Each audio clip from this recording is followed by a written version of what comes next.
How are you guys? Thank you for joining. I don't uh I'm meeting Ash for the first time today. So I just want to send a special thank you to you, and hello to you. I know y'all. So I just Well, um but I want thank you everybody for coming to HBCU Con, and I want everybody to just introduce themselves, and I'll finish it off by introducing myself, but it's all about you guys. So Ash, if you want to go first, let everybody know who you are, what you do, what you're working on. okay. I am Ashley Davenport with Ash Writes Lots. I have a YouTube channel under Ash Writes Lots where I just talk about writing and whatever I learned and things like that. And I have written um, two issues of a comic book called Voodoo Legends. And we're working on the third, but because we're in a panorama right now, everything's pretty much on hold with my artist. And I've also recently released, it was a short story in an anthology called Cyber Funk. And it's a short story in there called Twisted Analog. So now I'm a author, like a author, regular, I guess, author too. But yeah, that's basically what I've been working on, and hopefully we'll be getting out another comic by October. Awesome. Steph. Hey. Oh, okay. So I am Stephanie Williams. I am I don't know, pop culture critic. Like I write things about stuff that I'm reading and I'm watching. People pay me for it. So that's kind of whatever you want to call that exchange. I also write and create comics. Currently, just recently, I made my Marvel official Marvel comic debut in Marvel Places Legacy. I have a short story coming up in Wonder Woman Black and Gold, that anthology. And another big thing that I want to talk about, but I can't talk about because of NDAs, but like they fucked up. They let me in. So I'm, you know, doing what I do, no respectability because I didn't need it to get in. So it's just more of the same. I also have my webcomics Parenthood Activate. And also, but what if though Parenthood Activate is just me, retelling stories that happens while raising my now 5-year old. I don't know where time went. And also, but what if though is kind of like this satire parody comic using, different characters from DC, Marvel, popular pop culture stuff like Terminator, Aliens, everything. Whatever it is, I've done it because white guys do it all the time. So why not me? So that's pretty much my whole thing. All right, Tay Lynn. Thank you, Steph. Tay Lynn, tell us what you got to go on. Mm. So I wrote my first comic. We love it. I wrote it last year, and it was for an anthology. It was for a Kickstarter anthology where the Kamikaze, the creators who are local to Atlanta, I know them, and they said, "Hey, we love your essay writing, and would love it if you would write a story for us." And I was like, "Well, I've never done this before, so you're gonna have to hold my hand throughout the whole thing." And they did. So that's been like the big thing.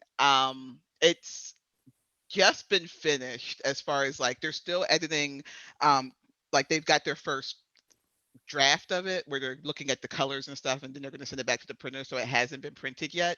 But yeah, so that was actually really exciting for me. But generally I'm an essayist. I do public speaking. Sometimes I write about pop culture. I haven't been doing that in the past year and a half because I've been burnt out. But I'm getting back into it. Falcon and Winter Soldier got me feeling some kind of violent way. Uh, and now I'm doing like I have my own podcast on Patreon where I just talk about whatever I want to talk about, and that has actually been really great because it lets me get a lot of the rambling out. So I think that's going to help me get back to writing essays. So, yeah, that's been me. And where's Erica? She's back. Oh, I'm is she? here. Uh-huh. Why don't I see If you her? don't have your camera on, Oh, there she go. it'd be Erica, can hiding. you hear me? Erica. like she's muted. I don't know if she knows she muted Erica. I was gonna say, does she know she's muted? Because she's back. I was like, she's there. Maybe she went to the bathroom. I don't know. I will introduce myself and wait for her to come back. But my name is Valerie Complex. I am now a the weekend editor at IO9, and my first foray into comics was in college when a friend of mine was like, "Hey, do you read comics?" I was like, "No," and I had been a manga reader before, and he was like, "Well, try these," and he gave me like a huge, like remember those 8 gig CDs, those 8 gig DVDs that they used to sell, and he put like a whole thing of comics on there, from Kingdom Come to V for Vendetta. I'm admitting to reading stolen content, but I think that's okay. And and I never thought that I would be writing comics, but here I am like a whole 10, 12 years later. My first foray into actually writing comics was with Make Comics, with Ed Williams and the Make crew. And I also worked with Stephanie on a story, Braxton, but that's still sort of in development there. But I also wrote, or I'm going to be working on my own story called Wrath of the Rose, which is a Western um, graphic novel. Sorry about that. A Western graphic novel that I'm going to be working on. And I'm working on a short with Kelly Sue DeConnick uh, to come out during Pride Month. So that's what I'm working on. And is Erica back? Erica. I am here. I'm here. Okay. Hey, Erica. Okay.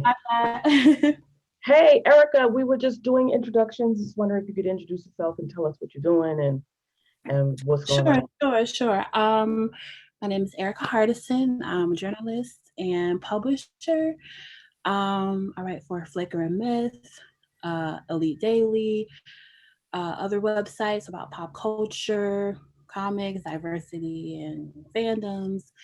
And I publish Fabulized Magazine, which is a online and print publication for the blurred womanist. And I have been covering pop culture since about 2000 and, well, technically 2013, but as a journalist since like 2016. Yeah, and I talk about, you know,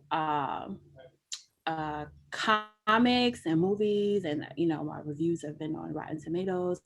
So yeah, I did my first comic during the panty, and I just kind of like jumped on board on a project that was getting a lot of traction on Kickstarter. As a matter of fact, someone shared the Kickstarter in my work Slack, and I was like, that looks pretty cool. And I decided to back it. And then like I looked at the list and it was just a bunch of dudes. And I was like, okay, that's cool and all, but can some Black women get down? So I emailed them. I was like, hey, I'm back in this comic graphic novel.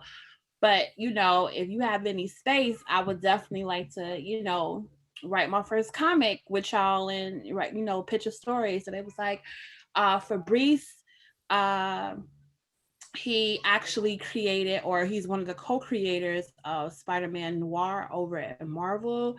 He used to work at Humanoids, and he was like, yeah, sure. Right now we're pretty booked.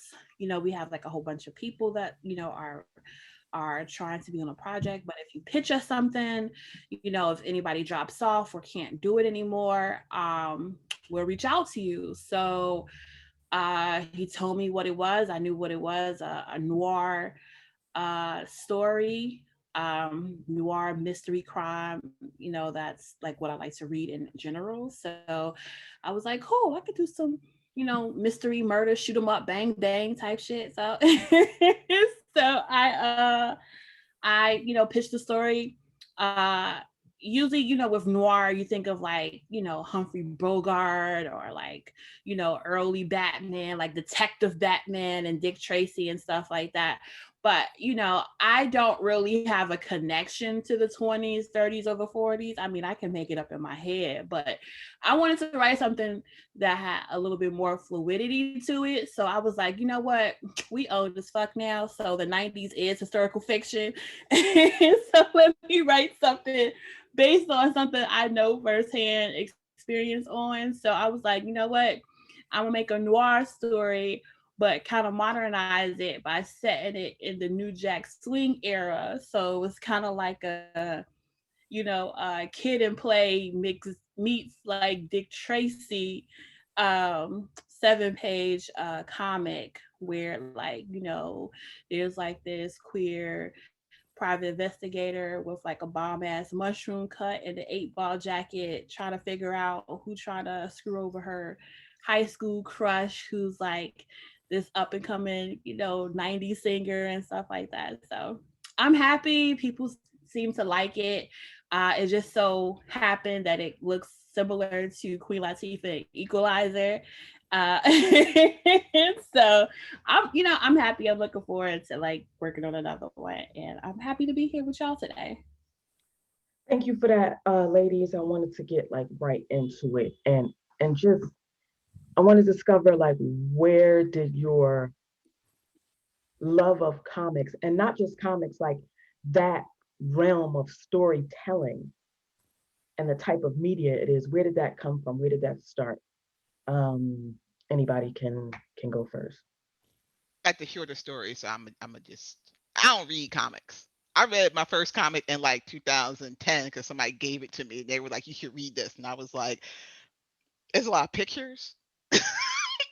I read words. I read novels. Like I was at that time, I was reading books that was like 900 pages. Like this whole comic thing, I was like, "And where's the rest of the story? And am I actually supposed to look at this art for real? Like for real, for real?"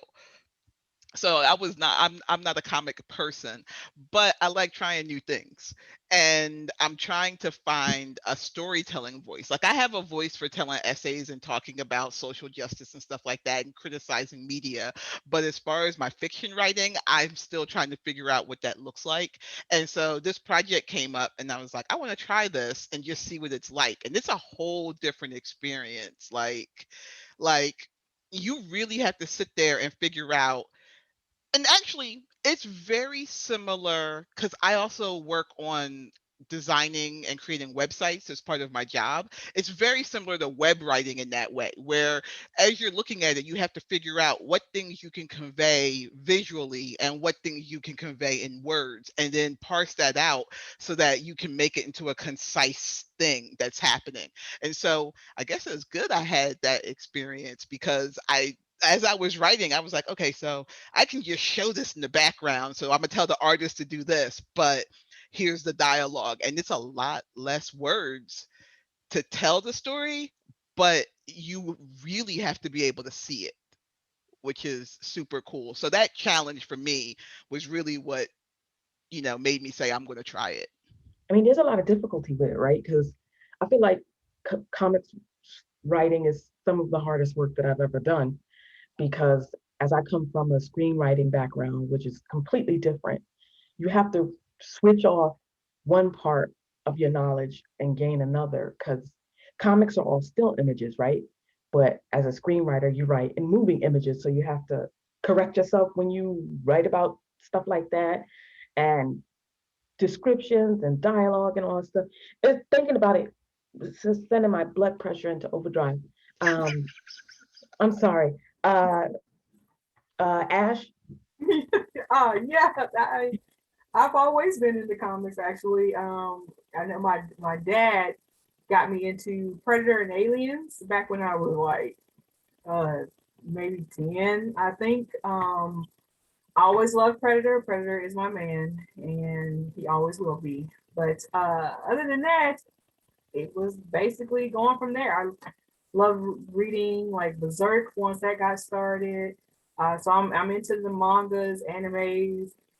I really enjoy doing different types of art with comics, like Mod Podge and all that kind of stuff.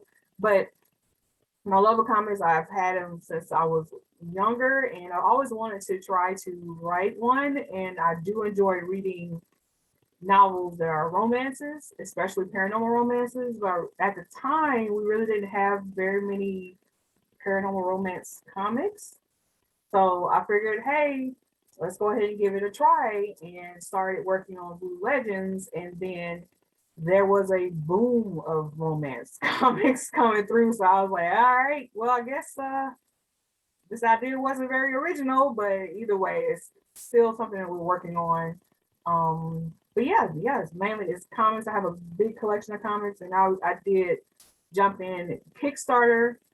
My first thing was a backing a comic, and I understand, like, you get in there and you find out it's nothing but a whole bunch of dudes in in there writing about these strong women and things, and then you start looking for more comics that are written by women, drawn by women, things like that. And actually, I mean, it's getting better now, but back in, I think it was 2008 when I first started really messing around with writing a script for comics. That was, you didn't have very many, or at least they just weren't well known enough to where we could easily find them. So yeah, that's how I got into comics. That's why I'm still in it, because they still making Predator comics that I need to read. So that's usually where I am. And like Steph, every time I turn around, you talking about Alien. Like she's read some Alien comic. Like I don't know a time when you're not reading something Alien. Like Uh, because I don't know, it's like a dope universe. I love just how it continuously expands since it was what its debut in the late 70s. And I think that's also why comics are something that I've just loved for a really long time, because I see them as any form of art medium where they are like this perfect encapsulation of time, good and bad, right? And that's something that I've always been intrigued by. I think I got into comics via video games, Street Fighter, so like Marvel versus Capcom. My brother playing that, or also at the laundromat playing the games there while we were there all day Saturday. And kind of like from there, actually picking up comics, because my grandmother loved going to the thrift store before it was like the popular thing to do. Like you actually went because you needed to go. And they would have comic books there. So I would like pick those up and I would read those. And I think it was like a West Coast Avengers comic that I read. And it has a story with like Crystal, one of the Inhumans, and Black Knight. And it was like super messy because she was trying to figure out who she was going to be with. She had just broken up with her still husband, Quicksilver. And I was like, I like this. It's the same thing that my grandmother watches in soap operas. They just got powers. And that's just something that I love. And I love how much comics is really just this orchestra, right? Because you need everything and everyone firing all cylinders just to have a decent comic, let alone a great one. And I just love it. Like even the bad stuff, like the early '90s, where all the black superheroes are only in black neighborhoods because they need to fight the drug epidemic, right? That's really messed up, but it's just such a perfect encapsulation of that time period. And I've just been so drawn to stuff like that. Like good and bad. Like I just something about comics. Like I just go back to them. Even like the older silver golden age stuff where there are no Negroes around, but still, again, like it's the military propaganda. A lot of folks, a lot of kids them learning about bomb safety through comics, like so just different ways that comics have been used throughout history since their inception. It's just something that I've just always found interesting, so that's kind of where I am. And now that it's my turn to kind of play in that sandbox and hopefully create stories that people will look at 20, 30 years from now, it's something that just really excites me because it's something like any form of media is like you put your thing in it and it lives on beyond you. There's something very just I don't know, thrilling about that I just love. Erica, I know I've gotten a lot of advice from you on comics, and directions of certain stories and things that I'm working on. What got you in comics? Well, I've always read comics. I had to really think about it. I was really big into Archie. Like I was obsessed. I would go to the supermarket with my grandma, and I'll be right there at Jewel's, at the in the line picking up all the comics, Archie comic books I didn't have, and me and my friend Raven. We would spend a lot of our summers in the house reading comics because she had a big Archie collection. So she automatically was like my best friend. Like, well, you got what you missing, what you missing, and we would read it together. I also used to read things like Felix the Cat. I used to read these like vintage cartoon comic books as a kid, and I was really, really like seriously addicted to like newspaper comics. Like I would read every comic every day in the newspaper, Chicago Sun-Times and the Tribune, and I would love when it came Sunday and my father would come home with the big Sunday papers. I would cut them out, put them in my little notebook, and I would keep them. And that's kind of like how I, became a fan of Aaron McGruder Boondocks because I was following him in the Chicago Sun-Times. And I guess that's kind of like where I am with my comics. I'm either, I really love satire, slice of life comics, political comics, and then they're, science fiction. As far as like superhero comics though, I think I was into Batman first just by proxy. and and then I started like reading like manga and like stuff like that, like different things. As far as comic consumption as an adult and as a reviewer and as a journalist, I am in the middle because a lot of the comics, honestly, like if are not good. They're just not that good to me. I'm not really into these overhyped white dudes going on a killing spree, or like this is very, very basic to me. um I do like comics with really good storyline. I'm one of those like book nerds that love like concept and art. So I love the art and I love the concept of it. So yeah, so I really didn't think I was going to be doing comics. I figured that I'll at best maybe do an illustrated novel, but I never thought I would do an actual comic. But it's really cool, and I hope to do another one. I hope to like collab with other people. As a writer, I have like all these fan fictions in my head, right? I want to do like this fan fiction for Vanessa and Kingpin. I want to do a fan fiction for like Misty Knight and others.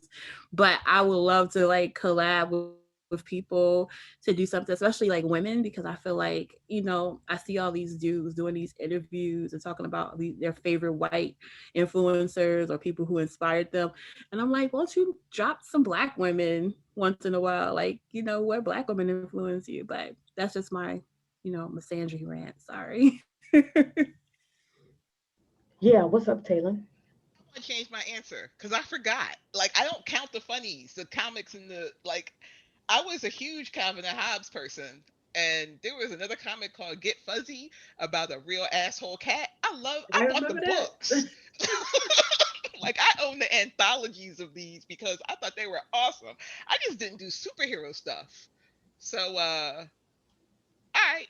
And I you think know what? That's fair. I think for a lot of people, they conceptualize that if it's comics, it must be superheroes. Like I want to see more nonfiction comics. Like comics should not be considered a genre. It just should be considered like an art in a medium, because there's so much storytelling, especially for younger people, to have if it was through comics. So I really want people to think outside of superheroes and comics and think about like there's a lot of good nonfiction comics. Like there's a graphic novel coming out this summer about Black women in the suffrage movement, and it's a graphic novel, and that's something that people should read. So I definitely want to see more nonfiction comics get praise, especially the ones that are written and starring Black women.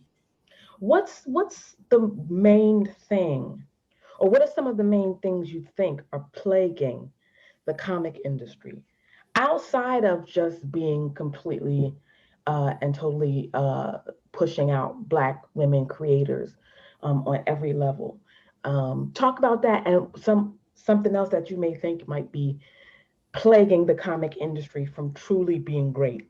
Because I know it's taken some serious hits creatively, financially, um, even before the pandemic. Which I know a lot of people like to blame the pandemic on the failing of some of the comic books and what happened with Diamond, but that was happening long before the pandemic. Yeah. So let's talk about that. No, the main thing is exploitation. Like that's the main driver of it. It's the fact that there are tons of people who are creative who could do this work, but because we can't figure out how to make a living doing it, and it takes a lot of effort and a lot of talent and various people to create this stuff. And if you don't have the resources to do it, then you can't do it. I mean, that's really what it boils down to. If you're spending all your time being like, I got to do, my day job where I'm working, 40 to 50 hours a week, not including travel time and all that other stuff. But yeah, so that's going to be the biggest one. And then it's I mean, you already said that the atmosphere of the hierarchy of humanity driving who deserves to be seen and heard versus who doesn't, and who gets funded as a result of that. Where you have people who are equally talented, but only one will get paid like a living wage for doing it because of their identity. So like that kind of thing. Yeah, and I could and piggybacking on that, I I would add like yeah, it's the resources. When I started working on mine, it was you need uh first you need your artist, your inker, your colorist, your depending on do you want to have a black and white versus a color comic. You are the writer. And a lot of times you have to kind of write towards your audience, which is the artist. And if your artist has English is not their first language, you got to kind of change up how you write your stuff for that. So then that's time consuming. So you need more time. You need like a 10-person team, and that'll make it to where like who are you going to find dedicated to try to get together and put together a project without the guarantee that there's any pay coming, because you did like I couldn't do it. I had to put on all the hats for everything outside of the artwork, and well, as I'm sorry, the pencils for the artwork. I had to go in and try to figure out how to ink, color, put the lettering on there. Like it took me 20 hours of Photoshop training to figure out how to put a freaking bubble on to get it to look right and things like that. So it's very time consuming. So I think the one of the biggest reasons why what I guess it plays the comic industry right now is you just like it's so many resources that need to be put into it in order to get like a good product to where then you can start selling it. And it's kind of hard to start that up when no one really has the time or money to do that now. And because like you said, we're working to pay to survive, because they definitely aren't paying us enough to live. So any extra money that you have, it may not be enough to cover the cost of just the first thing, which is the artists. And most of the time the artists are the ones who are the most known. Like like when I go to conventions and things like that and have the comic there, they don't want to talk to me. They want to talk to my artist who is in the Philippines. So there's nothing I can there's nothing I can do about that. But yeah, that I think the funds, time, it's just a lot for you to do it. And which I know that I'm seeing people doing webtoons, and they'll do 40 panels for one webtoon every week. And that's a comic. That's if you're doing like 4 panels, that's 10, that's like half a comic being done in one week, colored, everything. And who is able to do that? You have to have already create, like either live in a situation where you can just spend all your time working on a comic, or you've been working on it for years and it's enough to do a few weeks worth of a comic. So yeah, I think there's a lot of things plaguing the comic industry.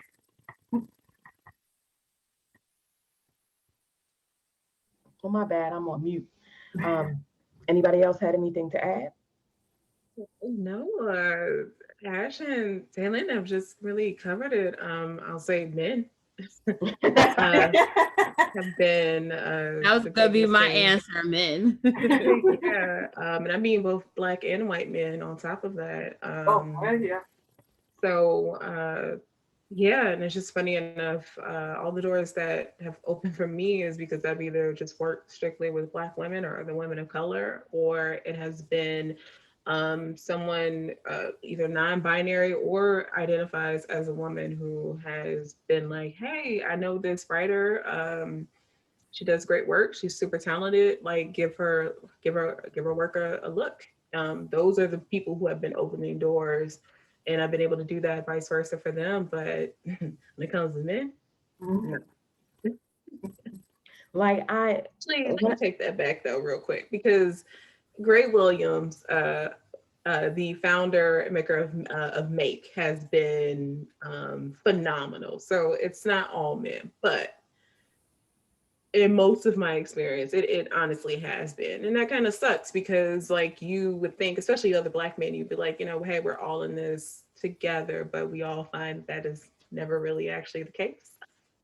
It just sounds nice, but it hasn't been all bad. But no, for like all the major things that have happened, for me, it has been because it's been someone who either identifies as a woman or not, is non-binary. and I think about my trajectory as well, and women have really been instrumental in that, particularly women of color, specifically Black women, Mhm. have Yeah. been really instrumental in sort of opening up those doors for me and giving their time to teach me things. Um, so that's definitely a rarity in that regard. And I'm glad that you brought that up because there are many things, like logistically, like you talk about resources and stuff, but people, gatekeeping is a huge problem. And we've seen that with Comics Gate and a bunch of different disasters that have gone on online that have been barriers to success. And so I guess my next question is, what are the what are the solutions? Like, how does this get resolved? And I know it's easy to say, oh, well, just let people do this or just let people do that. But if you think about it, what are the solutions that you would implement to sort of correct the issue so that everybody has an opportunity to be involved in this artistic creative space? You just said create So world peace. What? You just said create world peace. Well, what? Okay, so Solve hunger. if it's in your utopian world, what would you do? Well, I think well, one thing that needs to happen is I think that emerging comic book writers need to look for fans and or create fandoms outside of the traditional comic book fan scope, especially Black women. Like you know, being in a publishing industry, I find that Black women who may not read comics are willing to take a chance on a comic book or graphic novel written by a Black woman if they don't even read comics, right? Because from my experience, I've seen like a lot of Black indie creators kind of like just basically mimic what they're doing mainstream, especially the men, right? They're going after the same fan base, the same clientele. Those are the people they want. So you have like 50, 11 million indie creators going after the same people who talk about Marvel and DC all day, right? And for some of them, it works because those fans see things that they like. And for a lot of them, it doesn't work. But for Black women, I would say look for people outside of that fandom. Go find people who want to be fans but aren't even sure where to look. There's so many people that are looking for the type of content that you're creating, and they don't know it exists yet. They're looking for it, they don't even know that they're looking for it. So I would suggest that, definitely build your community of people that you can trust, especially if you're a writer. Build a writing community with other Black women that you can trust. I find, especially during the pandemic, that is very important, because it's cutthroat out here. Like, people are not nice. And it's really important to have, even if you have like one or two people that you can just like bounce ideas with, someone you can trust when you ask questions. That's really important. And I would say, well, that's all I have right now. Just to kind of piggyback off of Erica, if you're a writer, don't just reduce yourself to just working with one artist. One thing that I'm happy that I did with But What If, the webcomic, is to work with multiple artists, kind of like a guest artist spot, because not even like for my benefit, to like learn how other like different artists interpret panels, what examples they need. That's actually helped me a ton.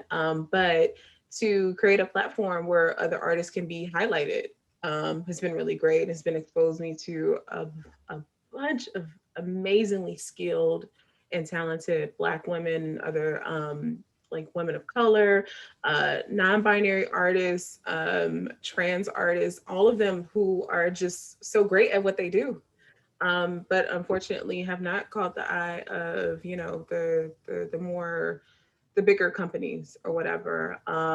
So, but it's not about that, right? It's about working with folks who see your vision and get it. So that's been great. So if you're able to do that, do it. You just never know. Like, some, if you have a story and it's not clicking with one artist, it's not that it's you or the artist. It's a story for someone else. So don't be afraid to pivot. So I just think that it's really important, especially in this industry, to not let that one door discourage you from doing the thing that you want to do. Pivot to something else. And I know that's easier said than done, but I mean, I think you get what I mean. Like, just, there are going to be roadblocks, but you would be able to figure it out. Like, your story is worth getting out there. um and yeah, like, just build community, find community, or just build the thing and the community will come. A lot of times, a lot of folks will try to bully people into like checking out their work. And I know for me personally, if you're bullying me into trying to check out your work, then I don't want anything to do with it. Oh, So good God. yeah, yeah, like, just randomly, like, people that pop up in my mentions all the time on Twitter promoting their thing, and I'm just like, that's really rude. Not doing that to you. So like, keep it somewhere else. But yeah, like, just kind of, if I like a thing that's mainstream, great. It still doesn't mean that I'm actually gonna like your thing. Like, I don't need you to compare your thing to the mainstream thing. Like, I can rock with your thing even if it's not related to that. So whatever that saying is, if they build it, people will come. It just sometimes takes a little time. Um, what is what do you guys think about Kickstarter in this regard, and how it's sort of been a springboard to help up and coming artists and writers create comics? That seems to have been every time I look at Kickstarter, somebody's got a new project and the projects do really well. How do you think that Kickstarter has implemented success for a lot of comic book creators? I am a person, I'm probably one of the only few people on this panel that has not created a Kickstarter, for several reasons. I mean, even though the graphic novel that I'm in had a very successful Kickstarter, right? What I've noticed, just to observer, someone who backs Kickstarters, that you really have to work hard at a community to have a successful Kickstarter. I don't feel I have that, so I have not bothered to launch a Kickstarter because I feel like I don't have that community support. But like, Stephanie had an amazing Kickstarter, and like, She said, this is my idea, this is my story, this is what I want to do, and bam, it was there. You know what I'm saying? And the same thing with Northern New Black. I mean, I was like, I wish I could raise $40,000 for a book, but I don't have that type of support. But what I do see, because I follow different people on Kickstarter, I I feel like the same people support the same circles, if that makes any sense. It's kind of like a susu in a way. Like, no, seriously, it's like I back your book, you back my book, then we back this book, and we back this book, and we back this book, and we back this book. And I was like, is this like, I don't know if that's like how it's supposed to go, or if that's like an inside trader secret. I'm not really sure. So I don't know like the ins and outs and the mechanics of a successful Kickstarter. I just, support what I think is dope and keep it moving. But I know y'all got tips because y'all are good. No. I can tell you, I did try some Kickstarters for my comic, and they failed miserably because I suck at creating communities. I am more of the background person, so I really didn't know what I was doing. I thought I was following all the directions and making sure I was sharing it, showing people, but I always felt weird, I guess, to try to send a message to someone saying, hey, I have a comic, I would love for you to give it a read and maybe even support the Kickstarter. So I did that with close friends initially, and then when I tried to do it with, I guess extended further out on the friend list, I guess it was like, I don't talk to you, so I don't talk to you like regularly. So it didn't, I couldn't bring myself to do it very much. And so I was like, I think I really need to start posting it. That's when I started posting it on what is it, Topless now and Webtoons, trying to see if I can build a community, like, build followers, see if they like it, would they be willing to support the Kickstarter? And no, they didn't. So as for me, it doesn't work. For everybody else's things, because I'm always on Kickstarter for supporting many, many comic projects and anything that has to do with art. Usually, I'm doing. I'm supporting some Kickstarter for the month, but I think it has helped people to create projects, especially even people who were like at Image Comics and things like that. They went to Kickstarter because it's basically defunct, but they'll have the ability to get their fans to go ahead and invest in them so they can create that comic for them, like Lady Death and stuff like that. So I don't think it's a bad thing. I think it's a pretty good option, but I feel like it's probably having an algorithm issue, like kind of like what YouTube does. They have there's certain people and certain projects that they promote at the top of the list, and they ain't Black folks. So I don't, it's I have to go and find them in forums, people, what they're posting about their projects and things like that, and look it up to see if I can find. Oh, and like you said with the Susu situation, you can follow other people on Kickstarter and you'll see what they're supporting. So then you're like, oh, okay, well, I'll go ahead and support this because that does look interesting. So yeah, I think it is a rotating thing because I've gotten into many comics and projects by doing that, by following someone else. And I was also told that, like, if you launch a Kickstarter, I don't know how true this is, but if you launch a Kickstarter and like a certain percentage is met within the first day or 2 or 3 days, then the algorithm kicks up and you're more promoted. I don't know. That's what I was told. No, I know. And that's what I thought as well. So I don't really like using my Kickstarter experience as like a thing because I kind of feel like it was an outlier because one, like I knew people fuck with my work, but I didn't know people fuck with my work until that Kickstarter launched and it was funded in 24 hours. So I was very thankful for that. But even like when I surpassed and got funded that quickly, I was nowhere near being on the front page. And I also got other people sending me DMs via Kickstarter asking me to, like, if I supported their thing, they would support mine and like boost it to their people. And I'm kind of like, well, no, I don't know you. And then two, the thing that you're asking me to support, I wouldn't have supported it on my own. So, Like because people that always, actually told you that? yeah. Oh, And that always kind of makes me feel some kind of way because you know, I don't, even folks that I talk to on a regular basis, I'm never like, hey, can you retweet this thing or can you do this thing? Like, I would prefer organic interactions instead of me having to, like, you know, reach out because I don't want it to be like a transactional type of situation because I always feel like at some point that ends up biting you in your ass. But it's very true, like you have to have an audience, and then from there for them to tell, like, because like close family or support, but like after that's done, it's word of mouth. Even outside of whatever your community is, it's still going to be word of mouth. So how does that trickle on that work? And that's difficult because even if you are promoting 2 3 times a day, how many times they say during the week, like 5 days out of the week or something, like three or two posts a day, like that is a lot and it is time consuming. So That's in I addition to think like having yeah, to like, print and put the yeah, book together and publish and send out to people in your, you know, who you're giving, your tiers and stuff like that. It's another job in and of itself.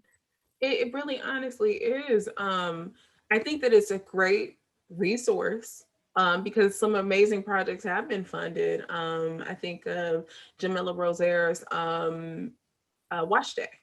That was something I have randomly found and then found her. And then from checking out her things, found other, you know, artists and writers and stuff like that. So I think it's a thing, like if you have time to kind of peruse and look for stuff, sometimes you look up and you find like a bunch of projects that you're interested in, and then you can go and support them. But it's Kickstarter to me works like the rest of social media where I don't know, like it's just really interesting, like who rises to the top and then who doesn't, and a matter of like if someone sees your thing in enough time to like boost it, and then it's just one of those gambles. And again, like it just takes a lot of work and effort, and even if you put in all that work and effort, there's still no guarantee that you're gonna get success. Yeah. And I just want to also make it clear that like publishing is not like the greener grass either, because I have a literary agent and my book has been getting no's for the last 8 months. Um, you know, because the genre, or when you do a Kickstarter, it's like open, people support the project because they want to support it. It doesn't matter who the lead is or the genre. If it's an interesting story, they'll support it. But with publishing, it's like they got to make sure it makes money, and they want to know the genre. If they like the genre, if the genre doesn't sell, then that's a no.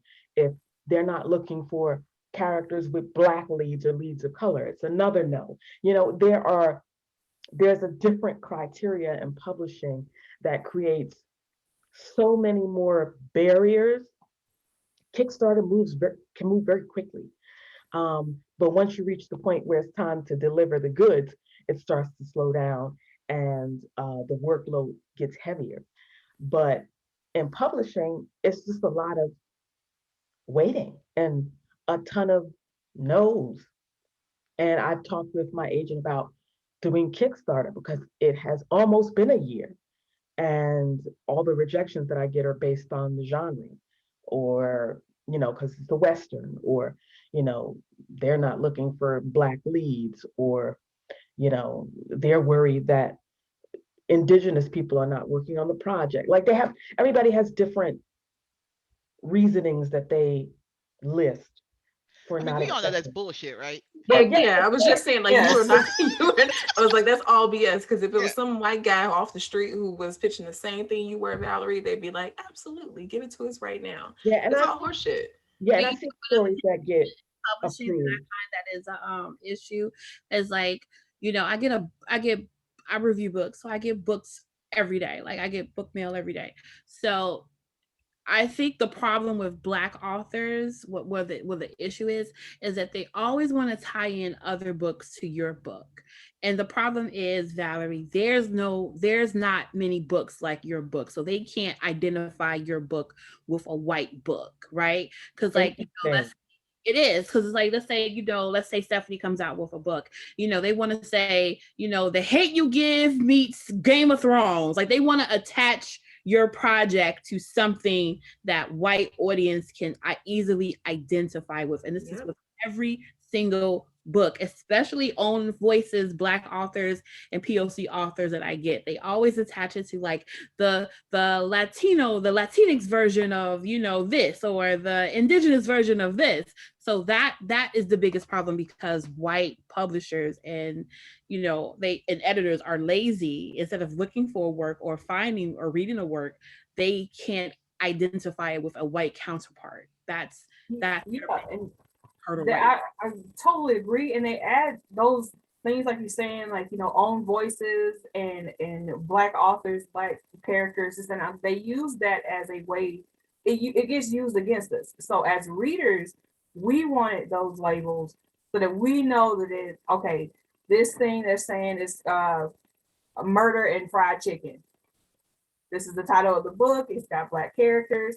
Or is this being written by a Black woman, Black man, or is it being written by a white man who says, "Oh well, I feel like there wasn't really anything in that genre, including Black women, so I figured, maybe I can help out and fill that void." And we're like, "What are you talking about? There's plenty of cozy mysteries with Black women writing them and Black women as the characters. What are you talking about?" And it's because the publishing companies are not taking them. They're being filled up by old white men writing about Black women in their life. So they have the POC, they have the Black characters, and it's being filled up by them. And then somebody like us come in, and it's like, nah, we don't need it because we already got it. So we need you to fit in another category. Yeah, I've heard that too. Like, well, we already have a period piece. I'm Yeah. like, okay. I mean, we all know, like, this is just really about, I mean, they promote who they want to promote. And that's why Kickstarter has been like such a go-to for so many creators, because you no longer have to answer to all these gatekeepers. You no longer have to fit into their notion of comfort. You no longer have to write centering how they're going to receive whatever it is that you're writing, at all. I mean, if I were ever, I am going to do another indie project. I don't know how or whatever, but I'll probably pay for it myself, whatever, because I want to have 100% control over whatever it is I do. I personally am just like, I'm tired of trying to get people to understand. That's not the point. The point is to get the story I want to tell out. And so I'm going to do it however I can. And I've just found, just in general, when it comes to anything I want to create, I can't think about what the audience might want. I can't think about what other people are looking for. I don't actually give a shit. Like, if you won't care about my story, you're not going to care about my story. But I'm not going to write trying to get you to care about my story. Like, I don't even really. I mean, now mind you, this is someone who doesn't make a living writing. I write a lot, and I make barely anything from writing. But I write whatever the fuck I want, and that to me is the most important part. If I were trying to get paid, it would change how I was doing this completely. But since I've given myself that freedom, by sacrificing most of my life to something I don't care about most of the week, I'm still creating what I want to create. And it's just, it looks like, both Kickstarter and publishing are just, they're difficult in different ways. And I guess it's like picking your poison, unless you rich, you got the money, you want to pay all of these people and do your own thing. I mean, that's lovely, but I live below the poverty line. So I have to do, what sort of works. And I spend a lot of my time working. And when I'm not working, I'm working on creative projects, but I'm always trying to survive and pay bills. I don't know if I have the time to like sit at home and constantly promote my Kickstarter every day, 3 times a day. You could lie, Val. That's You true. could do that. You could lie. You could do like, Oh. uh, not slander somebody openly. I don't know. That person, there's a person in the comics industry that lies and about being like the number one indie comic book. Ooh, I uh, know who you talking about. Good lie. Yes, Good lie. you can take a page from their playbook and you could just lie and say Woo. nobody wants to see black people in Western, and go to like the little ashy black media sites and have them say like nobody wants to publish this black Western because they don't want to see black cowboys, and like let the hoteps run with it and then get all the hits. I'm just saying that's a playbook you could do. Because what I have seen, that if people aren't getting support, I'm talking about black creators.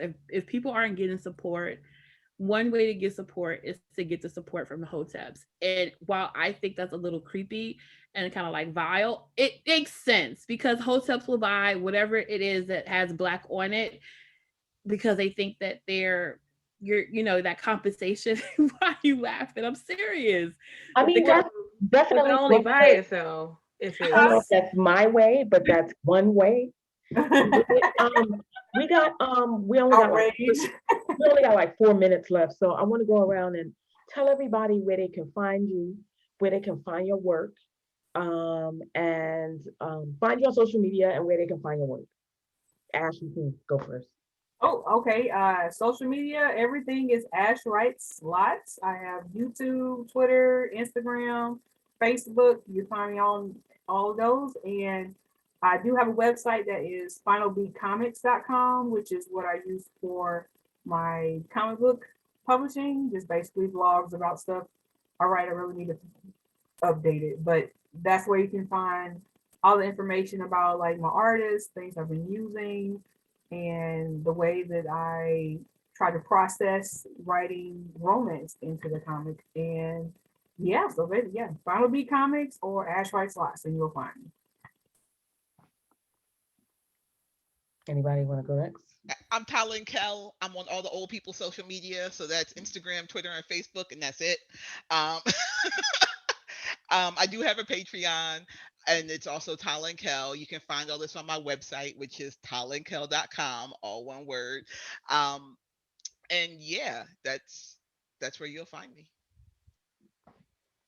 uh you can follow me on Twitter and Instagram at Steph_I_Will. You can check out some of my work and what I'm doing at whysteph.com. That's WHYSTEPH.com. And yeah, just doing shit. You can find me on fabulizemag.com. That's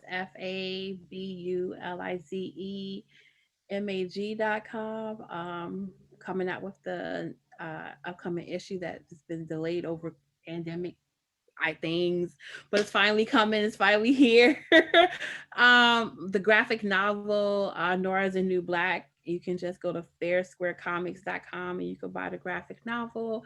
On social media, I'm Fabulize Mag everything, Twitter, Instagram, Facebook. If you want to see me talk shit, you come mosey along on Miss Yummy Dread, even though I'm bald headed now. MZ YUMMYDREAD on Twitter. I tell people don't let the blue check fool you because cons will be opening up soon and I will see you. And I'm Valerie Complex. You can find me on Twitter at Valerie Complex, all one word, and on Instagram at Valerie_Complex. I also have a website, which is valeriecomplex.com. And you can see my journalist portfolio and some of the film reviews that I've written. Unfortunately, I don't have anything published yet. Everything is sitting in limbo right now. But I do have work and I am making moves, and the yes will come from a publisher one day. So thank you to HBCU Con for having us all here and having me moderate the panel. Please go follow these lovely folks and make sure you check out their work. And with that, happy Saturday. Hope y'all all enjoy yourselves. Stay safe. Protect your energy. Protect yourselves. And that's it. See you guys later. Thank you. All right, Thank bye. Thank Thank you. you.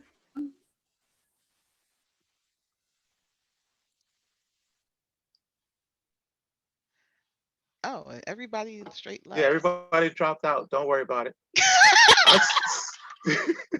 They straight stopped. Yeah.